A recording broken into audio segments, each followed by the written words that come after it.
we've had enough of the Clintons, in all fairness? Don't you think? Had enough. I mean, at what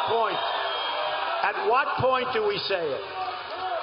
Hillary Clinton is the most corrupt person ever to seek the office of the presidency. And so I hope, after all North Carolina has gone through with the efforts to suppress people's votes, you will turn out in the biggest numbers ever to say, no, we demand the right to vote.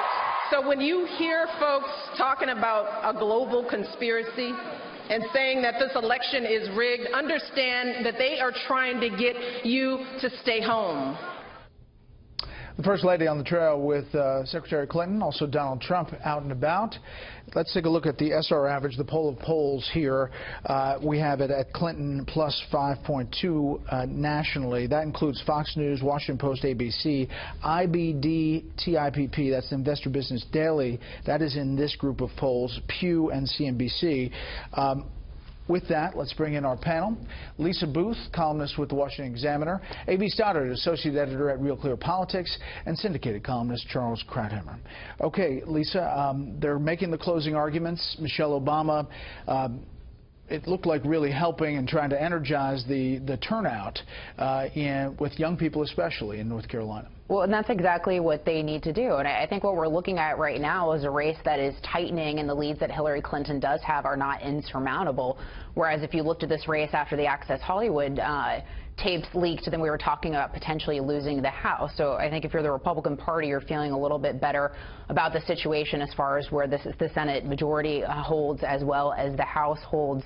That being said, Donald Trump is looking at a really tough road to victory. I mean, he's not only got to keep states like Arizona, Georgia, Texas, and Utah, but he also has to flip states that Romney lost in 2012 that are going to be tough for him, looking at Nevada, Florida, Ohio as well.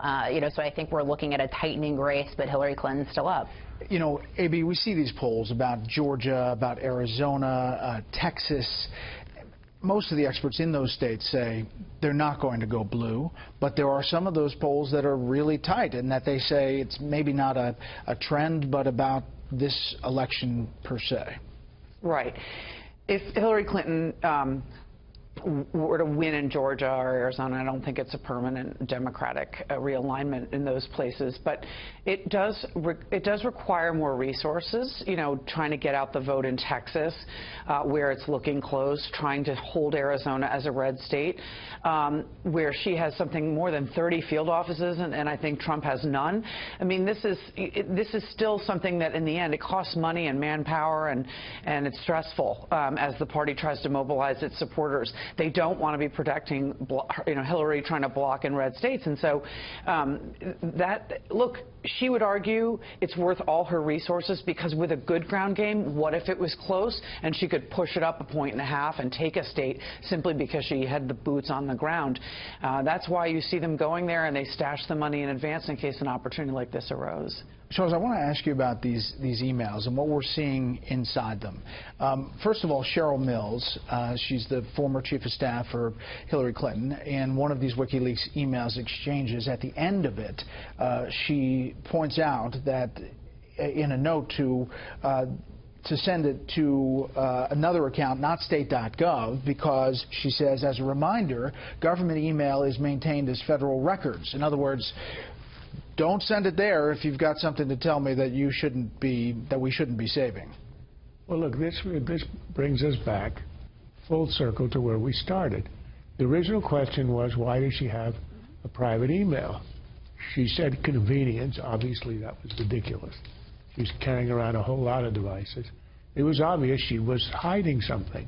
And think about it. She set it up in 2009, before becoming Secretary of State. So she anticipated having exchanges that she would not want anyone to see. So we've been asking ourselves on this set for a year almost, what exactly didn't she want people to see?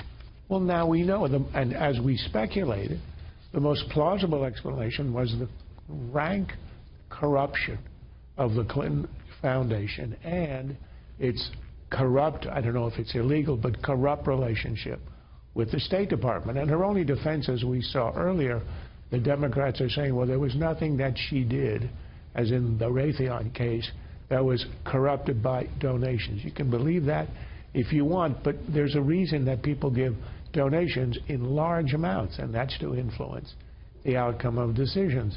So this, we're getting unfolding to us exactly what she anticipated having to hide, and it is really dirty business. Another email, Lisa, John Podesta to Robbie Mook, campaign manager, says, did you have any idea the depth of this story? This is when the New York Times breaks the email private server story. Mook writes back, nope, we brought up the existence of emails in research this summer, but we're told that everything was taken care of. I mean, those are two top officials in this campaign saying they had no clue.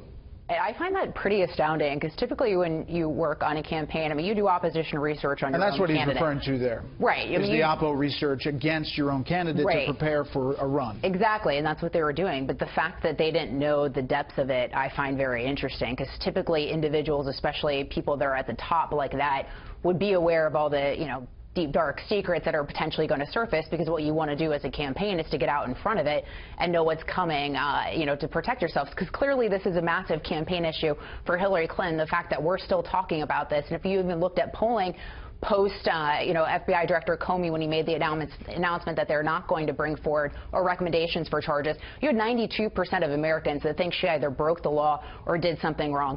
That is a lot of, you know, Americans who had a negative viewpoint about what she did. So this was a serious campaign issue, and I find it shocking that, you know, she is that secretive that she didn't even let the people at the top know exactly what was going on. Maybe. We'll talk about the foundation next and some of the revelations there, but your thoughts about you know, how this kind of evolves. And the media's actually, it's been on some front pages. It's been on some, breaking through. This is, I'm not surprised, because she's extremely secretive, and she only trusts a few people. And I believe that Uma Abedin and Cheryl Mills are the two that actually always know what she's doing, but there are not a lot of other people.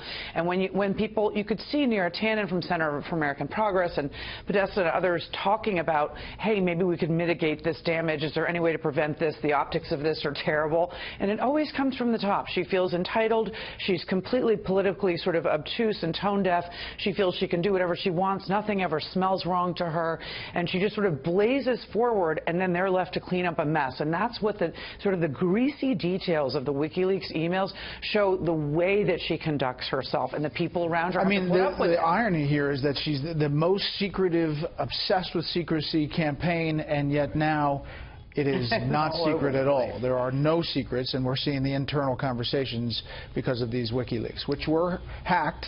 And there was one more reason, as we saw in one of the emails, because she thought she could get away with it. And to answer to the question of why wasn't all this released 16 months ago, get it out of the way. And that's the history of the Clintons. They have always gotten away with it, including, you know, the famous story of the Monica Lewinsky scandal. It breaks. Clinton calls in his pollster. He says, what happens? He says, if you confess, you're done. You got to resign. You're out of here. So he lies for, what was it, 8 months? And in the end, that worked. He got away with it. All right, next up. That's what she has learned from her 30 years.